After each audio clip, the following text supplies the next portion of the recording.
My husband is like an instant water heater.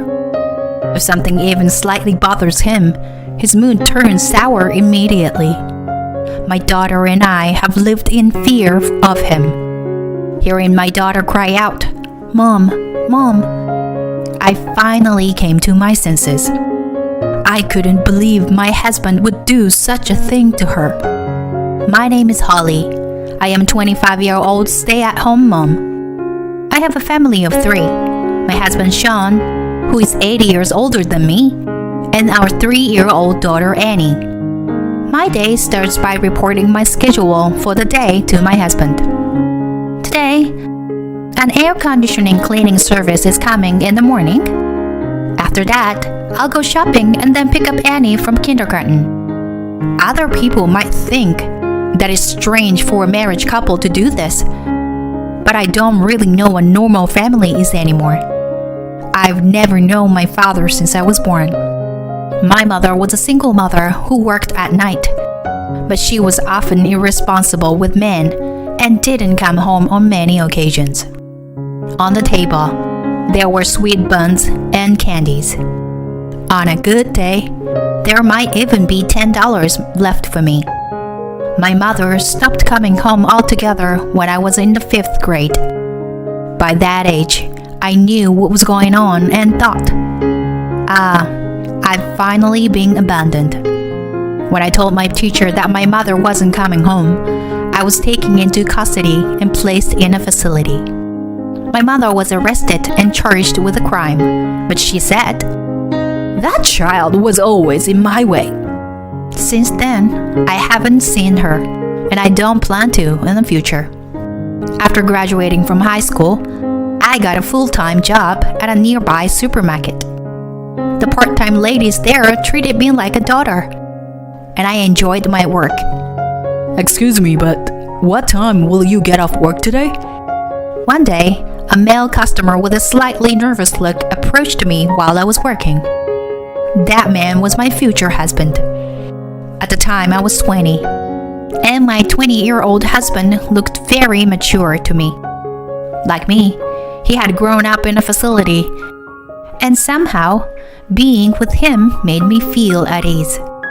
When I was 21, I found out I was pregnant, and we got married. Our daughter Annie was born when I was 22. We led an ordinary, happy life. However, something happened that caused my husband to gradually become strange. Sorry, Holly. I got fired from work. My husband said, looking like it was the end of the world. There had been massive layoffs at his company, and he was on the list. As my husband was feeling down, I did my best to encourage him. "I'll work too, so let's do our best together," I told him, and he quietly nodded. I had quit my job when I got pregnant and became a stay-at-home mom, but when I contacted my former supermarket, I found that the same team was still there, and I decided to work part-time at the supermarket again. I also managed to enroll Annie in daycare halfway through the year. Seeing this, Sean started to complain. You're so lucky. Everything goes well for you. I can't even find a new job. Although we received unemployment benefits for a while and didn't have any financial troubles, I knew it wouldn't last forever. Looking back, I think my husband was panicking at that time. Whenever a rejection notice arrived, he got irritated. And maybe I was putting pressure on him without realizing it. But a month later, he did something outrageous. You don't have to go to work from tomorrow, my husband said when I got home from work. I didn't understand what he meant, and I was stood there frozen. He continued. I got a job. It's through a friend, but the pay is better, so you don't need to work anymore. Really? Congratulations! But I think I'll keep working part-time since I've come this far. I didn't mean any harm when I said that. I enjoyed working outside, and I knew Annie would need more money as he grew up. But my husband glared at me, slammed the door, and stormed out. In a matter of minutes, he returned in a good mood. That night, I received a call from the manager of the supermarket where I worked. Your husband came to the store today and yelled loudly. Is it true that you wanted to quit your job? I couldn't believe what I was hearing. I told the manager that I wanted to continue working, but he said, I really appreciate that, but after seeing what happened today, I'm sorry. Some of the employees were frightened by your husband's presence. So please understand. The manager apologized several times, and I quit my job that day. After taking a bath, my husband was drinking water, and I asked, "Why did you do something like that without asking me? Is it true that you caused a scene at the store? I told you I wanted to keep working." At my worst, he slammed the glass he was holding down hard and said, I just told them you won't be coming from tomorrow. I didn't cause a scene. That's an exaggeration. My husband's loud noise made Annie cry. He wasn't always like this. He used to be so kind. You've been acting strange lately. I can't live with you like this. I'm gonna live with Annie. At my worst, he sighed and said, What can you do on your own? You barely have any education, and you have no home or anyone to rely on. It hurt, but what he said was true. As I cried, Annie looked at me anxiously and patted my head, saying, It's okay. It's okay. The next day, while Annie was at daycare, I went to consult with the police. I'm scared of my husband. But I hadn't been physically abused, and I didn't have any injuries or bruises. An old male police officer said to me, Things happen in married life. Try talking to your husband a little more. He didn't seem to take my concerns seriously. As I walked along, thinking that this was how the world was, an older woman approached me. Hello, Annie's mom? Are you alone today? She's Sally, who lived in the house across from our apartment. She lived alone in a big house.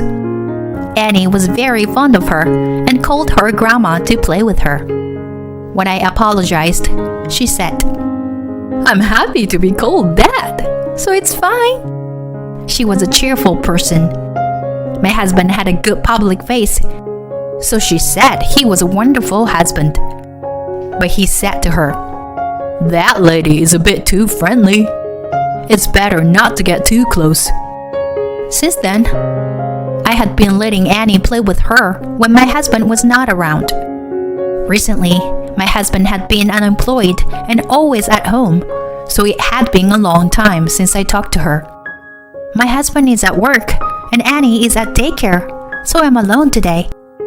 She looked at my forced smile and said, Oh, is that so? Then, would you mind accompanying me for a while? She forcefully took my hand and invited me into her home. Her garden was filled with colorful flowers, like a flower field. It was so beautiful that I unconsciously shed tears. I love flowers and enjoy having tea in the garden like this. But it's lonely when I'm alone. Today is nice because you are here. What's your name? Holly. I answered and she said, What a lovely name. From that day on, I became Holly instead of Annie's mom. When I returned home, my husband was already there, and I unconsciously trembled. I told you not to get along with that old lady, didn't I? Why don't you understand? He kept asking me, and I was too scared to speak. I could only say, Please, divorce me. Fine, but leave Annie. What can you, an unemployed person, do? Where would you live? How do you plan on eating? You can't handle all yourself, can you? I'll support you and Annie from now on. Isn't that good enough? With that, he smiled kindly like he used to and hugged me tightly. I was so ignorant and foolish at that time. I should have run away, but I couldn't move, fearing that he would find me and do something to Annie. Since that day, I was constantly under his surveillance. From now on, report your plans for the day. And if you meet someone, make sure to let me know. Got it? Where had the husband I loved gone? Even our young daughter seemed to understand, and she stopped leaving my side, even though she had been a daddy's girl.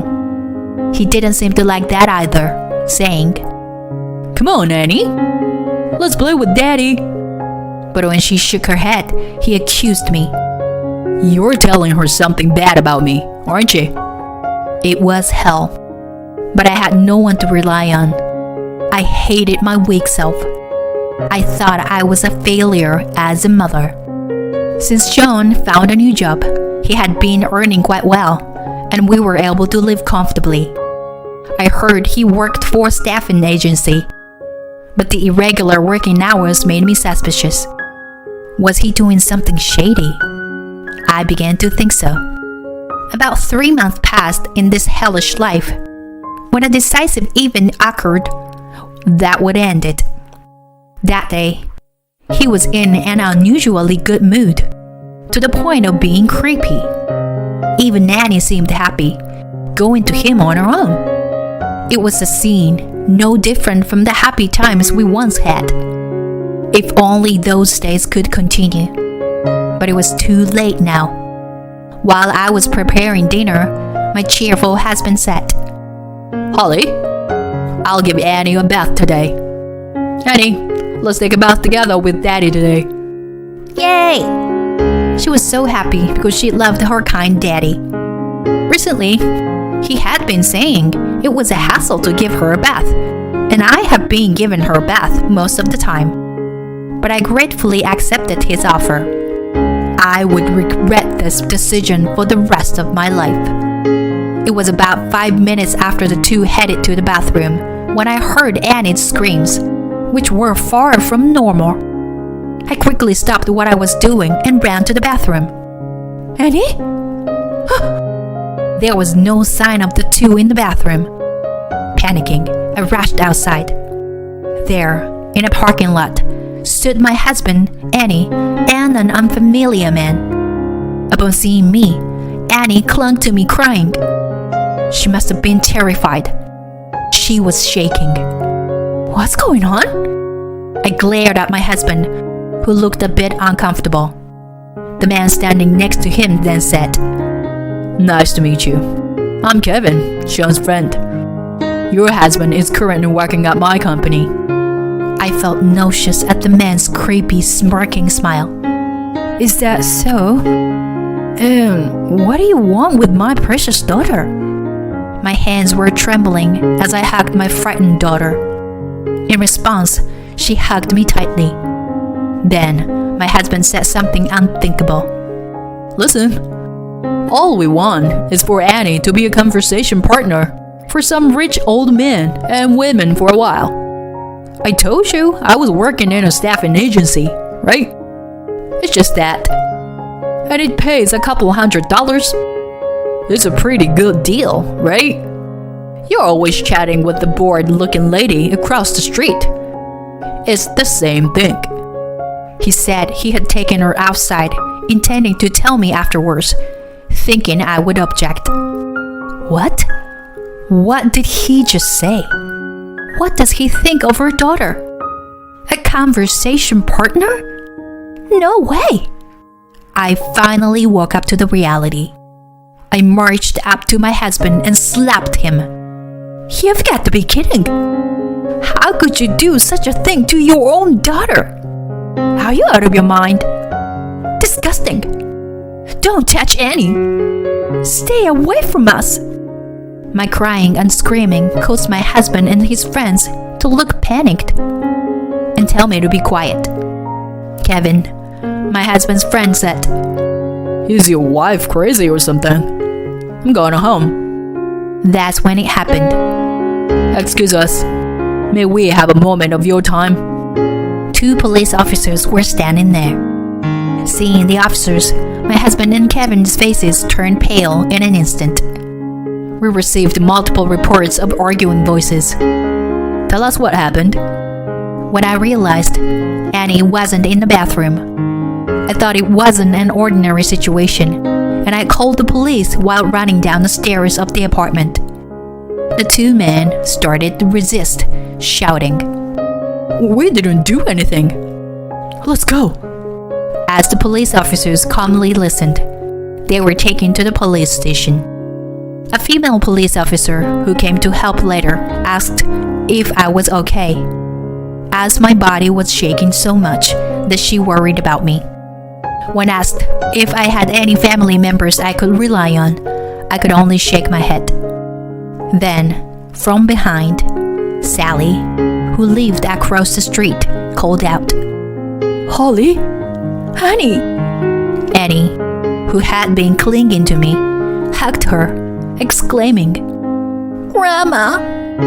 After the female police officer and Sally talked for a bit, Sally kindly invited us to her house. My tears wouldn't stop at her kindness. Seeing me like that, Annie said, Mommy is crying again. There, and patted my head. I hugged her and said, I'm sorry. I'm sorry. Thank you for comforting me. And managed a small smile. She happily said, I love you, Mommy. After that, my husband Kevin and several other employees were arrested. It turned out that the company Kevin was running had a fake location, and while they claimed to be a staffing agency, their actual business was providing escort services. Among them were illegal immigrants and minors. It seemed that Kevin knowingly employed them. Moreover, my husband and his associates were involved in nationwide wire fraud, affecting a significant number of victims. I was questioned by the police, but they determined I had no involvement and let me return to my daughter. I left Annie with Sally and went to visit my husband in prison. Divorce me, I said, looking straight into his eyes. All I wanted was to support my family. I always wanted you to stay at home. I thought we needed money for that. I was afraid you guys would suddenly disappear. My husband had the same past as me. His mother also left him one day and never returned. Still, he was completely misguided in his love for his family. I could not continue living with him any longer. He would be in prison for some time. After crying in front of me for a while, he said, Please take care of Annie, and agreed to the divorce. I heard that after his release, he would work with relatives on his father's side and lived far away in another state. I haven't seen my ex-husband since that day. Since then, Annie and I have been living in Sally's house. Annie seems happy to live with her beloved Sally and smiles every day. After Annie went to sleep that night, Sally and I talked while looking at the flower garden in the backyard. You know, I lost my husband to an illness a few years ago. I was so sad. We didn't have any children, so it was hard being alone. But the people in this area are so kind. They encouraged me a lot. How about for you? I couldn't stop my tears at her words. Not only her, but when I quit my job and told the nursery school that Annie would be leaving, the teachers were concerned about my pale complexion and even suggested transferring her to kindergarten. The owner of Sally's favorite flower shop and his son gave us a bouquet of flowers, saying, Put this up in your house, if you would like. And the son, Mark, gave Annie candy, saying, Here, eat this. Even when I went shopping at my former workplace's supermarket, as a customer, The manager and part-time aunties ran up to me and said, You are not being mistreated by your husband, are you? You can always rely on us. The people who reported the situation to the police that day were our neighbors, including Sally, who were worried about my daughter and me. Everyone was so kind. Crying, I told Sally, I've always been told my mother not to be burden to others, so I didn't know how to rely on people. That's why. My mother always glared at me. I have no memory of her smiling. When I was in 3rd grade, I had a fight with a friend, and my mother was called to the school. On the way home, she told me, Don't be a burden to me, and slapped me so hard my cheeks swelled. Since then, I've lived my life trying to read people's faces. As I sobbed and spoke, Sally gently stroked my head and listened quietly. You are only 25 years old. You still have a long life ahead of you. And you are Annie's only mother. She has no one else to rely on. It's okay to ask for help when times are tough. People can't live alone. With tears in my eyes, I replied, Yes, thank you. After that, I started working at Sally's favorite flower shop. The owner had lost his wife early and raised his son Mark on his own. Mark and I were the same age. After working there for several years, Sally said, So, Mark, when are you going to confess your feelings to Holly? You'd better hurry, or someone else will snatch her away. I went to all this trouble. As if to interrupt Sally's rumbling words, Mark, with a bright red face, said, Wait a minute. Don't say that, Sally. That's when I found out that he had been interested in me since I was married to my ex-husband. A few years later, when I turned 30, Mark and I got married. Annie, now a grade schooler, was also very happy. At that time, my daughter and I had moved out of Sally's house and were living on our own. But of course, we invited Sally to the wedding. At 80 years old, she was still strong and healthy, and wholeheartedly celebrated my marriage to Mark. I'm surrounded by so many kind people. That day, I resolved to never forget the gratitude I owe to others, and to become a strong mother who would make my child proud. I wonder if I've grown a little since then. My daughter said, Congratulations on your wedding, Mom. I'm happy to be your daughter. Thank you for everything. Anne hugged me tightly. From now on, I pledged in my heart to protect my precious family.